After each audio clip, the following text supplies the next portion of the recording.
Bismillahirrahmanirrahim. Assalamu alaikum and welcome back to another interesting and informative lesson of English subject for grade 4. Students, as you remember that we had done questions and answers of A Night in June yesterday. Today we are moving on to the next question of the same part, understanding the poem. So for that you have to open your books at page number 10. Open your books at page number 10.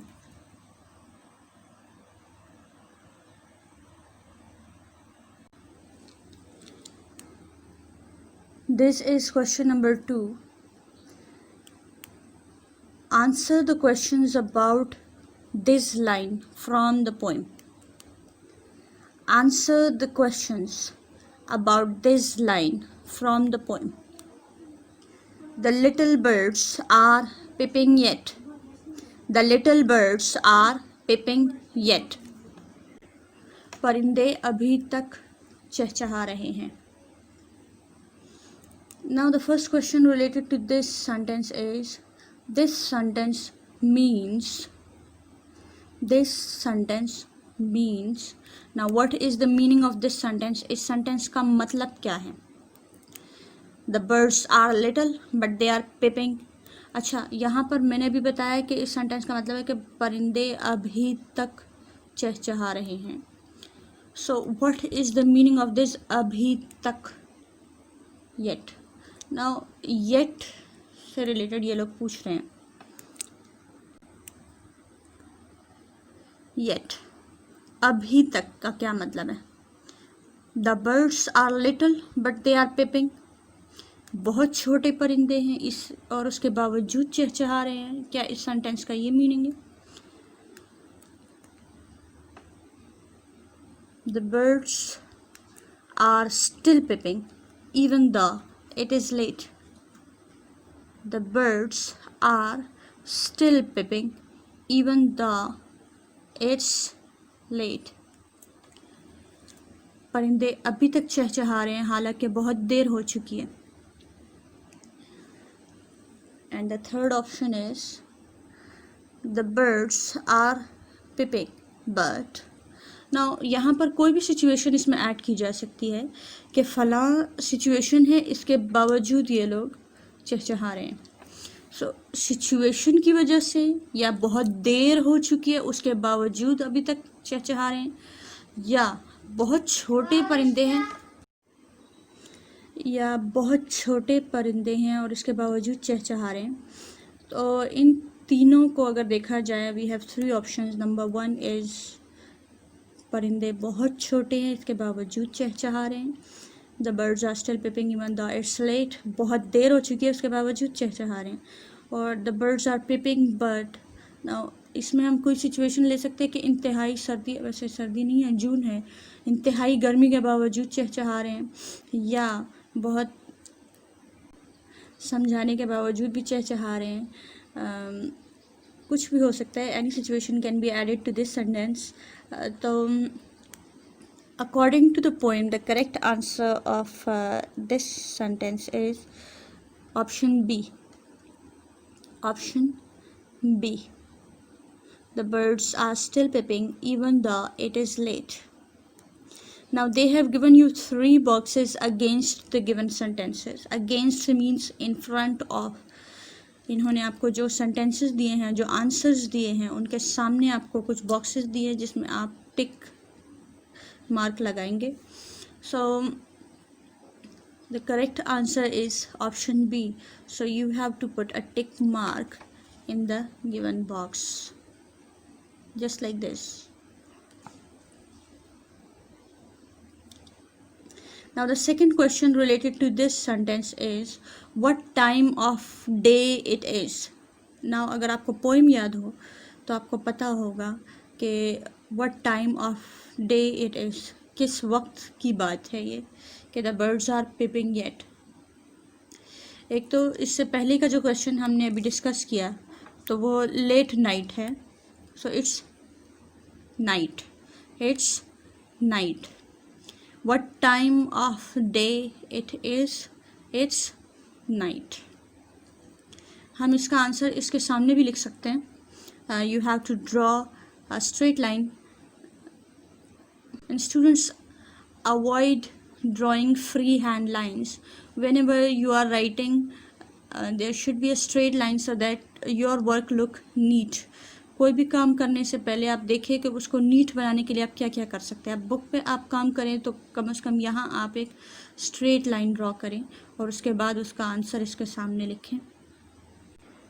So the answer is it's night or it is night.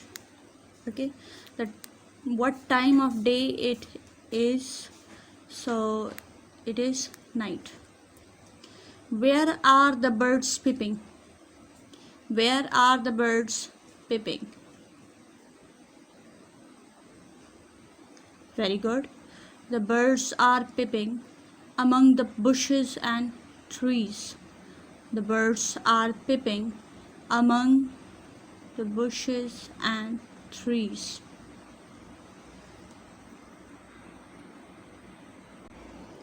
The birds are peeping among bushes and trees.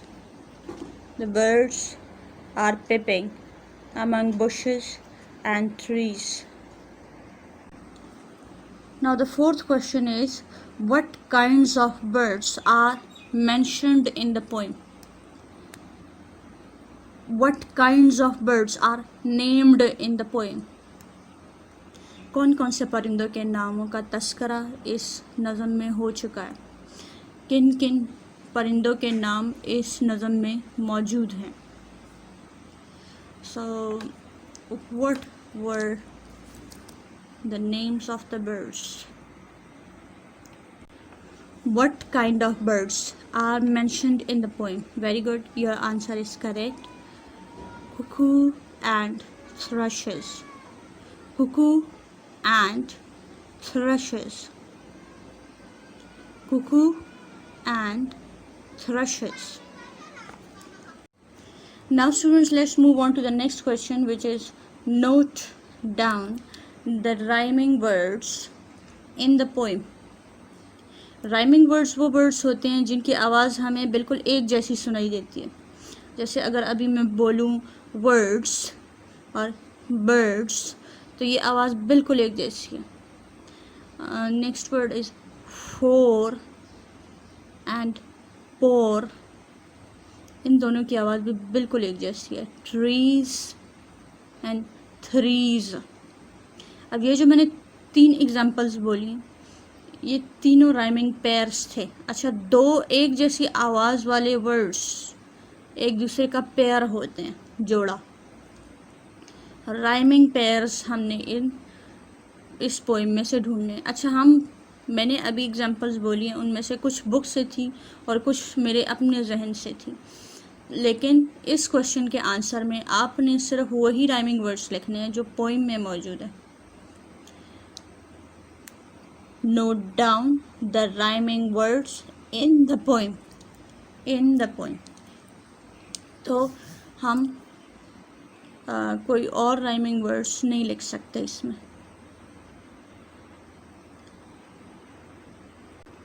इस question का answer लिखने के लिए भी आपको यहीं पे एक लाइन ड्रॉ करनी होगी. इस क्वेश्चन के बिल्कुल नीचे यहाँ पर आप लाइन ड्रॉ करेंगे और यहाँ पर इसके राइमिंग पेयर्स हम पोइम से ढूंढ के यहाँ लिखेंगे. So the rhyming pairs are set yet. Set yet. Okay, ये दरमियान में स्लैश है, ये कोई एल या आई या कुछ नहीं लिखा हुआ मैंने, ये स्लैश है. सेट और येट, ये एक राइमिंग पेयर है. Threes and trees. Threes and trees. Then comma, cry and sky. Cry and sky. And the last one is gushes and rushes. Gushes and rushes.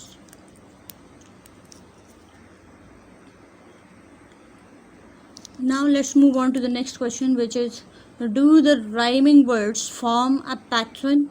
Now, do you know anything about the rhyming pattern? Rhyming pattern. Okay students, rhyming pattern को समझने के लिए हमें वापस poem की तरफ जाना पड़ेगा. उसके लिए you have to open your books at page number 9. Open your books at page number 9. ये वो पोएम है जिसको आपने पढ़ा था और इसी में से अभी हमने राइमिंग पैटर्न के बारे में समझना है. सो राइमिंग पैटर्न क्या होता है कि जब हम किसी भी पोएम को पढ़ते हैं तो उसमें जितने हमें राइमिंग वर्ड्स नज़र आते हैं वो मिलकर आपस में किस तरतीब से मिले हुए हैं, तो उसको हम जानते हैं जिसमें. तो जब भी हम राइमिंग पैटर्न के बारे में बात करते हैं तो हम हर सेंटेंस के, हर लाइन के लास्ट वर्ड पे बात कर रहे होते हैं. ठीक है, the sun has long been set. हमें बाकी वर्ड्स नहीं चाहिए, हमें सिर्फ ये एक वर्ड सेट चाहिए. Set, threes, yet, trees, thrushes, rushes, gushes, cry and sky. जब हम कोई भी पोएम पढ़ते हैं तो उसके लिए जो हर लाइन का आखिरी वर्ड होता है उसको हम नोट करते हैं और उसके मुताबिक उसका पैटर्न मालूम करते हैं. लेकिन पैटर्न मालूम करने के लिए ज़ाहिर बात है कोई ऐसा स्ट्रॉन्ग तरीका होना चाहिए कि जिससे हमें पता चल सके कि इसका कोई पैटर्न है या नहीं.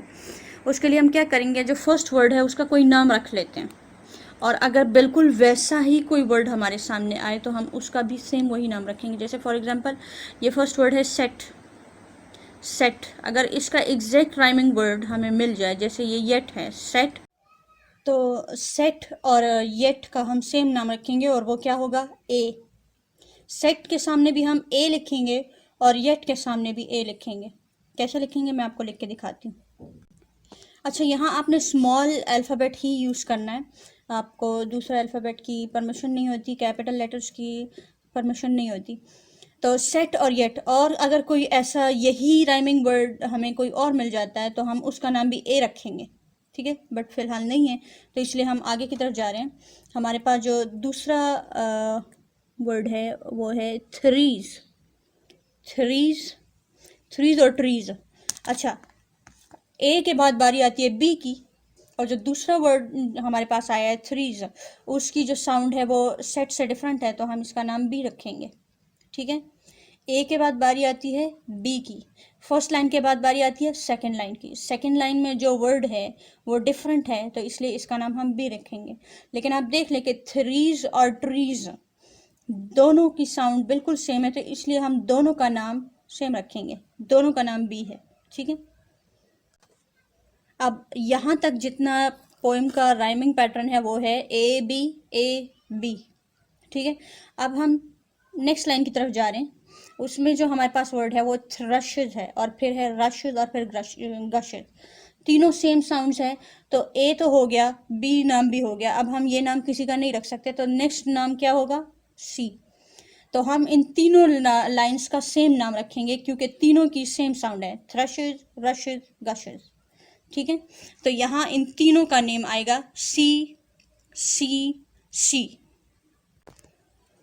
अब आखिर में जो दो लाइंस रह गई हैं उनका ऑब्वियसली नाम बनेगा डी एंड डी. ठीक है, तो वो भी मैं लिख रही हूँ अभी. अच्छा, कोई आपसे इस पोइम की राइमिंग स्कीम पूछेगा तो आप क्या बोलेंगे, राइमिंग पैटर्न होगा तो वो क्या होगा, A B C D D. A B C D D. अब हम इसको आंसर में जाके लिखेंगे. So page turn over, open your book at page number 10. Okay, question था, do the rhyming words form a pattern. So yes, they form a pattern and the pattern is A B C D D. अब जो इसी part का जो last question है, question number 5, इसमें आपको कहा है कि you have to find the odd one out in each of the following list. आपको list A B C D 4 list दी हुई है, इनमें से जिसकी साउंड अलग होगी वो ऑड होगा। ऑड वन आउट मीन्स जो चीज़ डिफरेंट हो। जैसे मैं अभी आपको कुछ चीज़ों के नाम बताऊं तो pencil, razor, sharpener, chair and notebook. तो कौन सी चीज़ ऑड है?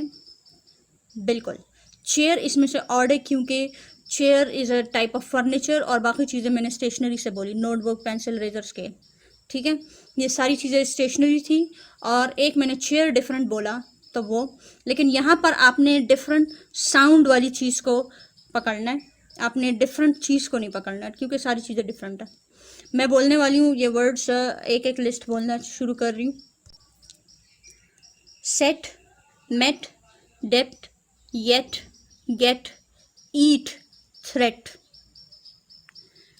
दोबारा बोलूं, set, met, depth, yet, get, eat, threat. बिल्कुल ईट इसमें से ऑड है। अच्छा, ऑड वन को आप आउट तो ऐसे नहीं कर सकते कि यहाँ से बिल्कुल ईट का वर्ड आउट कर दे, तो इसको सर्कल कर दें। मैं बाकी वर्ड बोलने लगी हूँ। Freeze, ease, peace, trees, freeze, peace, breeze. Okay, I'm sorry, saying again. Freeze, ease, freeze, ease, peace, trees, freeze, peas, breeze. दोबारा बोल रही हूँ। Freeze, ease, peace, trees, freeze, peas, breeze. अच्छा, इसमें कुछ बच्चों को थोड़ा बहुत प्रॉब्लम होगा, क्योंकि सारे साउंड्स तकरीबन सेम लग रही हैं, क्योंकि जो मिडल साउंड है सब में ई है। Freeze, ease, peace, trees, freeze, peas, breeze. Problem कहाँ आ रही है कि जो एंडिंग साउंड है वो पीस, पीस वर्ड में एस साउंड आ रही है, बाकी सब के आखिर में जेड साउंड है। ठीक है, freeze, ease, peace, trees, freeze, peas, breeze. ठीक है, तो सिर्फ पीस जो है ये आखिर में एस साउंड दे रहा है, तो ये डिफरेंट है। Next, rushes, gushes, bushes, crushes, flushes, thrushes. ये वाला बहुत इजी है, मैं दोबारा बोल रही हूँ। Rushes, gushes, bushes, crushes, flushes, thrushes. Very good, bushes. Die, sky, cry, fry, high, neigh, buy. दोबारा बोल रही हूँ। Die, sky, cry, fry, high, neigh, buy. Neigh, neigh is the sound of horse. आज के लिए इतना ही काफ़ी। आपका आज का होमवर्क ये है कि आप किसी भी पोइम का राइमिंग जो पैटर्न है वो आज मालूम करें। कोई भी पोइम, आपकी जितनी भी बुक्स, इसी बुक में काफ़ी सारी पोइम्स हैं, उनमें से जिस भी पोइम का आप राइमिंग पैटर्न मालूम करना चाहें, मालूम करके उसके सामने लिखें और फिर हमें भिजवाएं। मैं चेक करूँगी कि आपका जो आंसर है वो करेक्ट है या नहीं। Okay, this was all for today. Wish you best of luck. Have a nice day. Allah Hafiz.